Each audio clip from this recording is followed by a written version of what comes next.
आज हम हिंदी अनिवार्य में आरू पुस्तक में संकलित मुंशी प्रेमचंद द्वारा रचित कहानी नमक का दरोगा का अध्ययन करेंगे।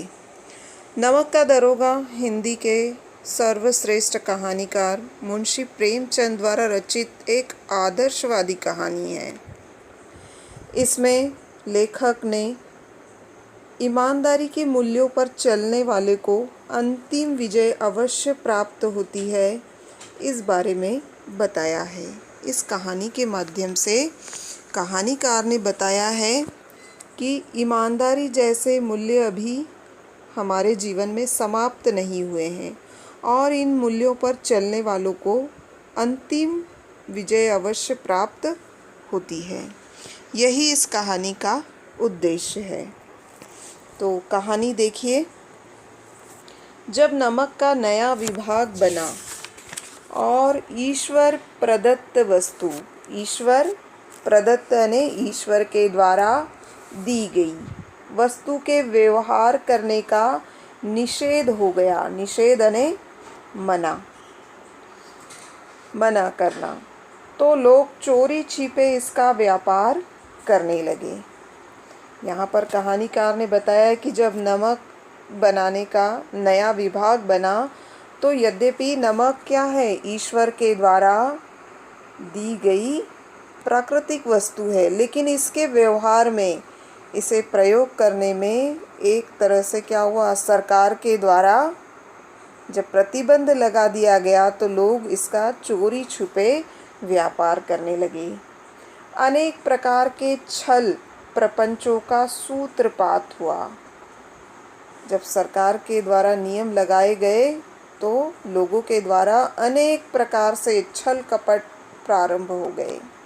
कोई घूस से काम निकालता था, घूस यानी रिश्वत। कोई चालाकी से, कोई अपनी चालाकी से अपना काम निकालता था और कोई रिश्वत देकर अपना काम करता था। अधिकारियों के पौ 12 थे। ऐसे समय में जो अधिकारी थे उन्हें तो लाभ ही लाभ मिल रहा था। पौ 12 यानी लाभ ही लाभ प्राप्त होना। पटवारीगिरी का सर्व सम्मानित पद छोड़कर लोग इस विभाग की बकरंदाजी करते थे। पटवारी जैसे सम्मानित पद को छोड़कर लोग इस नौकरी को प्राप्त करने के लिए बकरंदाजी यानी बंदूक लेकर सिपाही की तरह चौकीदारी करते थे, यानी ध्यान रखते थे कि इस तरह की नौकरी हमें मिले। इसके दरोगा पद के लिए तो वकीलों का भी जी ललचाया करता था।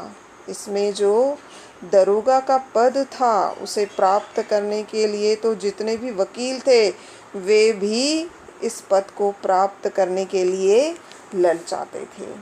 यह वह समय था जब अंग्रेजी शिक्षा और ईसाई मत को लोग एक ही वस्तु मानते थे। कहानीकार ने बताया है कि जिस समय भारत में अंग्रेजों का शासन था उस समय भारतीय लोग अंग्रेजी शिक्षा और ईसाई धर्म को एक ही मानते थे। जो भी भारतीय अंग्रेजी शिक्षा ग्रहण करता था लोग उसे विधर्मी कहते थे। उस समय क्या था, फारसी का प्राबल्य था। उस समय फारसी भाषा की अधिकता थी। प्रेम कथाएं और श्रृंगार रस के काव्य पढ़कर फारसीदा लोग सर्वोच्च पदों पर नियुक्त हो जाया करते थे। फारसी भाषा की प्रेम कथाएं पढ़ लेना ही उस समय लोग काफ़ी समझते थे, यानी कि वे लोग अंग्रेजी शिक्षा को ग्रहण करने के लिए क्या मानते थे, अपने धर्म के विरुद्ध मानते थे और नौकरियां पाने के लिए क्या करते थे, फारसी भाषा की प्रेम कथाएं पढ़ना ही जरूरी समझते थे और फारसी के ज्ञाता को ऊंचे से ऊंचा पद मिल जाया करता था। मुंशी वंशीधर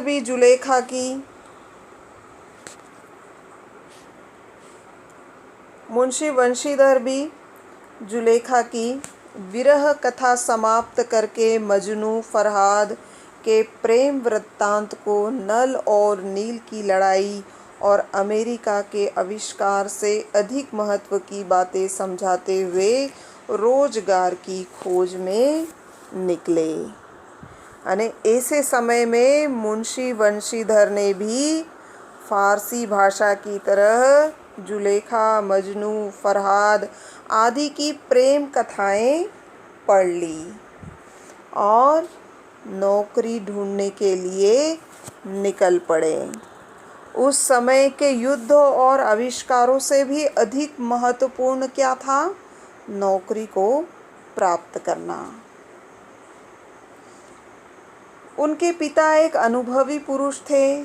समझाने लगे, बेटा घर की दुर्दशा देख रहे हूँ। जब वे नौकरी ढूंढने के लिए निकलते हैं तो उस समय उनके पिता ने उन्होंने जीवन के व्यवहारिक महत्व के बारे में बताया और उन्हें समझाया कि तुम इस समय परिवार की स्थिति देख रहे हो।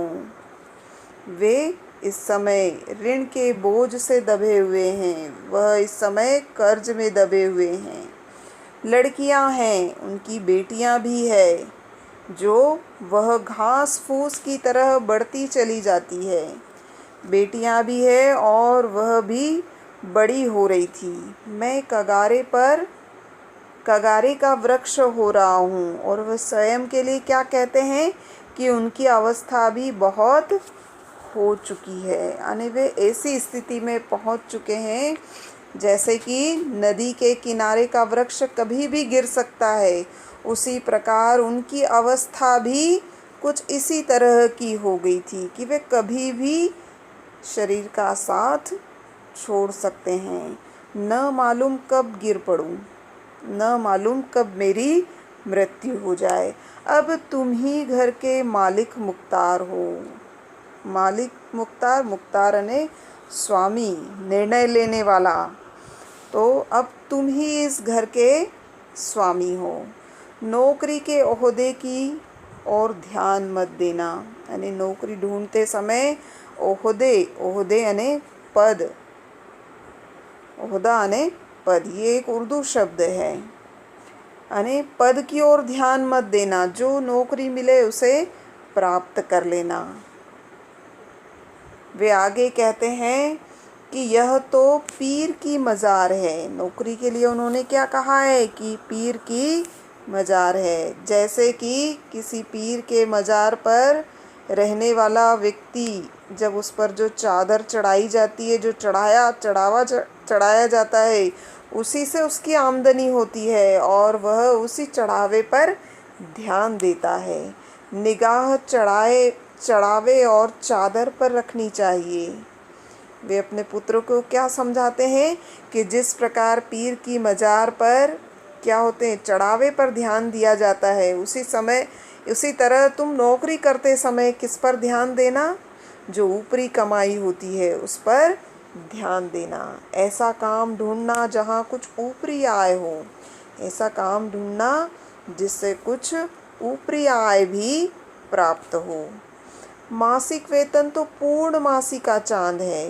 उनका मानना है कि महीने में जो वेतन मिलता है वह पूर्णिमा के चांद की तरह होता है, जो एक दिन दिखाई देता है। महीने में एक बार जो वेतन मिलता है वह पूर्णिमा के चांद की तरह होता है। जो जिस दिन वेतन मिलता है उस दिन तो वह पूरा दिखाई देता है, लेकिन धीरे धीरे क्या होता है, वेतन के पैसे घटते जाते हैं।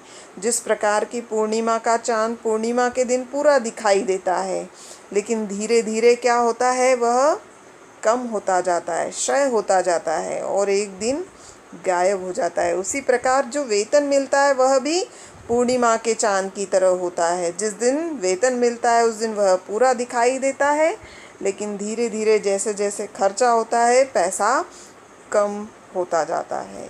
ऊपरी आय बहता हुआ स्रोत है। स्रोत यानी झरना।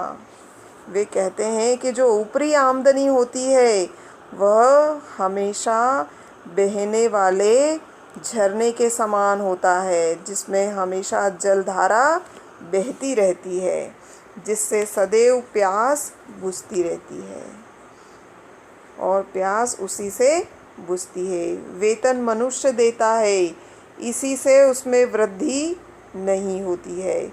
ऊपरी आमदनी, वे क्या कहते हैं कि मासिक वेतन तो क्या होता है, महीने में एक बार दिखाई देता है ना, लेकिन जो ऊपरी आमदनी होती है वह झरने की तरह होती है। इस प्रकार वेतन आदमी देता है और ऊपरी आमदनी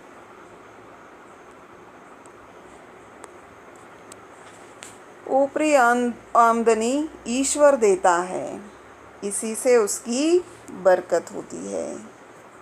उनका क्या कहना है कि वेतन तो आदमी देता है, लेकिन जो ऊपरी नौकरी से जो ऊपरी आमदनी होती है वह ईश्वर की कृपा से प्राप्त होती है और इसी से बरकत यानी समृद्धि, इसी से मनुष्य समृद्धि प्राप्त करता है। अब आगे वे समझाते हुए कहते हैं कि तुम स्वयं विद्वान हो, तुम खुद पढ़े लिखे हो, समझदार हो, तुम्हें क्या समझाऊं।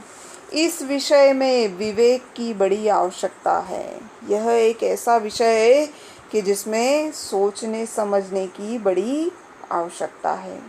मनुष्य को देखो, उसकी आवश्यकता को देखो, अवसर को देखो, उसके उपरांत जो उचित समझो वो करो, है ना। गरज वाले आदमी के साथ कठोरता करने में लाभ ही लाभ है, लेकिन बेगरज को दांव पर जाना जरा कठिन है। इन बातों को निगाह में बांध लो, यह मेरी जन्म भर की कमाई है। वे क्या बताते हैं कि तुम ऊंचे पद पर अधिक ध्यान मत देना, है ना, और अपने नौकरी पर ध्यान देना और नौकरी करते समय जो मिलने वाला लाभ है उस पर ध्यान देना। इस उपदेश के बाद पिताजी ने आशीर्वाद दिया। वंशीधर आज्ञाकारी पुत्र थे, ये बातें ध्यान से सुनी और तब घर से चल खड़े हुए। इस विस्तृत संसार में उनके लिए धैर्य अपना मित्र, बुद्धि उनकी पथ प्रदर्शक और आत्मावलंबन ही उनका अपना सहायक था। जब वे नौकरी ढूंढने के लिए निकले तो इतने बड़े संसार में उस समय धैर्य, नौकरी को प्राप्त करने के लिए धैर्य उनके मित्र की तरह था और उनकी सोचने समझने की जो बुद्धि थी वह उन्हें आगे का रास्ता बता रही थी। पथ प्रदर्शक यानी आगे बढ़ने का रास्ता। आत्मावलंबन यानी स्वयं को स्वावलंबी बनाना। ये सब उनके उस समय सहयोगी थे। लेकिन अच्छे शगुन से चले थे, जाते ही नमक विभाग के दारोगा पद पर प्रतिष्ठित हो गए। वे जब घर से नौकरी की तलाश में निकले तो वे अच्छे समय निकले थे, शुभ मुहूर्त पर निकले थे। शगुन यानी शुभ समय में निकले थे। वे जब बाहर गए तो उन्हें जाते ही नमक के विभाग में दारोगा के पद पर नियुक्त हुए। वेतन अच्छा, इस पद पे उन्हें अच्छा वेतन मिल रहा था और ऊपरी आय का तो ठिकाना ही नहीं था। ऊपरी आय कितनी होगी इसकी कोई निश्चितता नहीं थी। वृद्ध मुंशी जी को सुख संवाद मिला। वृद्ध मुंशी जी को अपने पुत्र के नौकरी मिलने का सुखद समाचार मिला तो फूले न समाए, तो वे अत्यधिक प्रसन्न हुए। फूले न समाए यह एक मुहावरा है। महाजन कुछ नरम पड़े। इसमें कहानी में बताया गया था ना कि वे कर्ज से दबे हुए थे। जिन लोगों से उन्होंने कर्जा लिया था तो कर्जा देने वाले महाजन का व्यवहार कैसा हो गया, नरम था। क्यों नरम था? क्योंकि उनके पुत्र को नौकरी मिल चुकी थी।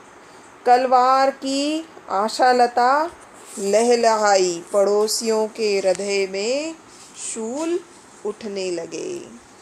शूल ने काटे। अब मुंशी बंशीधर के पिता को तो आशा, उनके जीवन में आशा की लताएं लहलहाने लगी, उनके जीवन में हरियाली आने लगी। और जो पड़ोसी थे उन्हें ईर्ष्या होने लगी, हृदय में शूल उठने लगे। ये एक मुहावरा है, हृदय में शूल उठना ने ईर्ष्या होना।